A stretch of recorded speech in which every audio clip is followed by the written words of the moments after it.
Okay, more great news. We talked about it last week. Deshaun Watson once again throwing at OTAs to kick off the week, which would have been on Tuesday.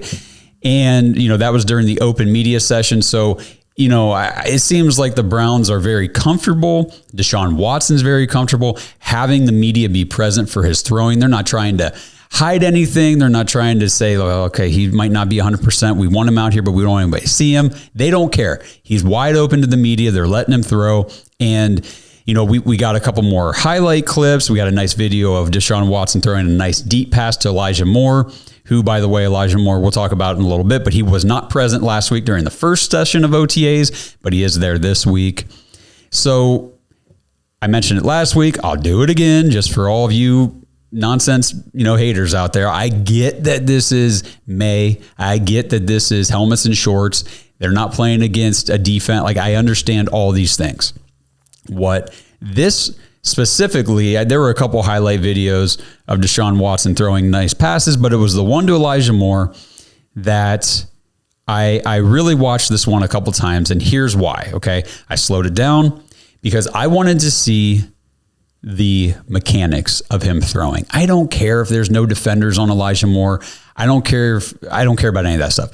I care about, because whether Deshaun Watson's in pads or just out there throwing the ball in a, orchestrated, controlled drill, what does his throwing motion look like? He just had major surgery on a broken glenoid or fractured glenoid bone in his throwing shoulder, something that we really don't have a whole lot of precedent for how a professional NFL quarterback recovers from that type of injury. There, as far as I know, there haven't been any others to this degree or what Watson actually sustained himself. So I need to see it. I want to know, what does he look like out there throwing? Last week, Kevin Stefanki was quoted saying Watson's out there, he looks like himself.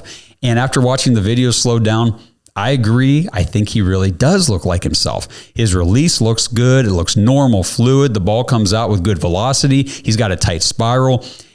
And, again, you're probably thinking it's OTAs. Who cares about those kinds of things? One fear that many fans had this entire time, maybe still have, is the throwing motion. Look, and we use it all the time as the example. Look at the throwing motion of Cam Newton after he had both of his shoulder surgeries. His throwing motion got shorter. It started looking more like he was shot putting the throws. He couldn't really elongate his arm, extend. The deep throws were gone. Everything was short and just looked pushed.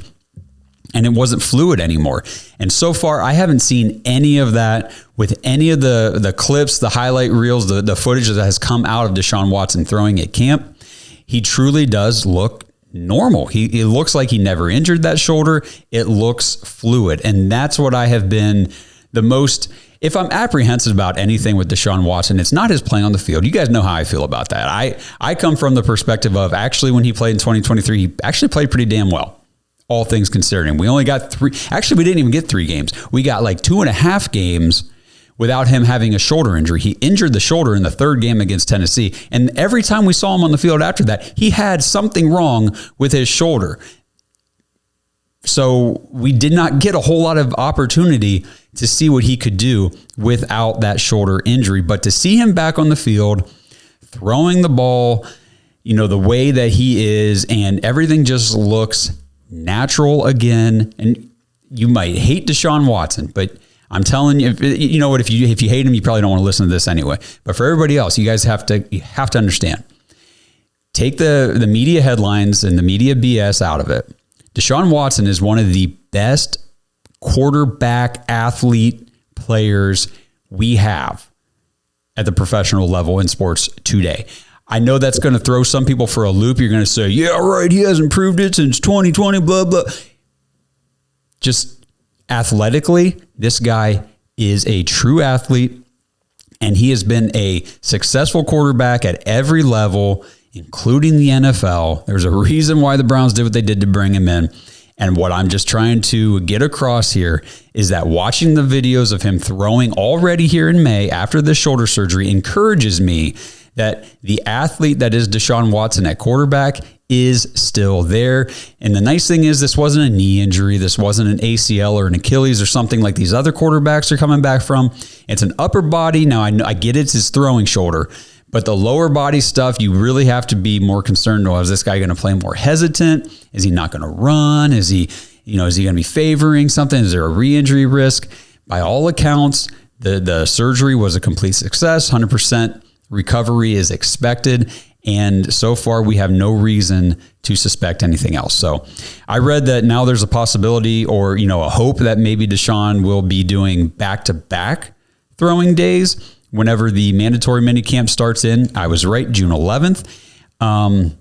Because right now at OTAs, he's doing an every other schedule. So he'll throw on Tuesday, he'll do mental reps and not throw the ball on during drills on Wednesday, and then Thursday back to throwing.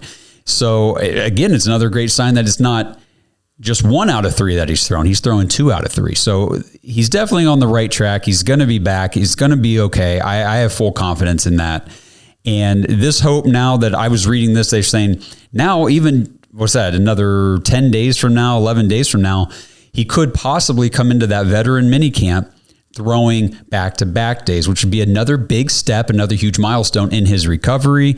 They said he could possibly be out there throwing during the offense versus defense drills, which again, another big step in the recovery. So we'll see. We'll kind of see what the reports and what the news looks like about him whenever that veteran minicamp in June 11th gets a little bit closer.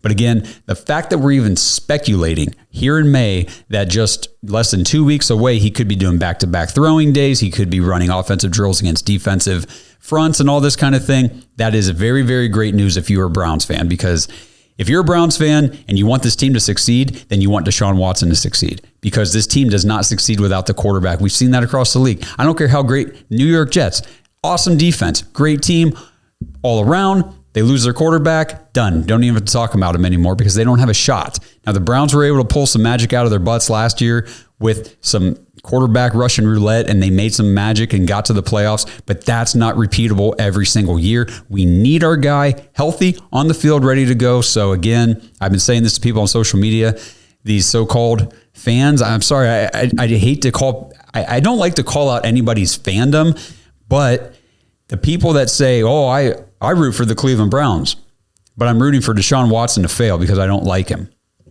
then you're not rooting for the Cleveland Browns. I'm sorry. Like, if you don't want Deshaun Watson to succeed, then you're saying you don't want the Browns to succeed. Prove me otherwise. Argue with me all you want. That's the way I see it. And I just don't understand why you wouldn't want every single player who's on this roster to be the best that they could possibly be. So good news about Deshaun Watson. Again, 2 weeks in a row now, we get to talk about improvements and progression and all these good things leading into the final OTAs next week, veteran minicamp, and then the summer break before we get training camp in July.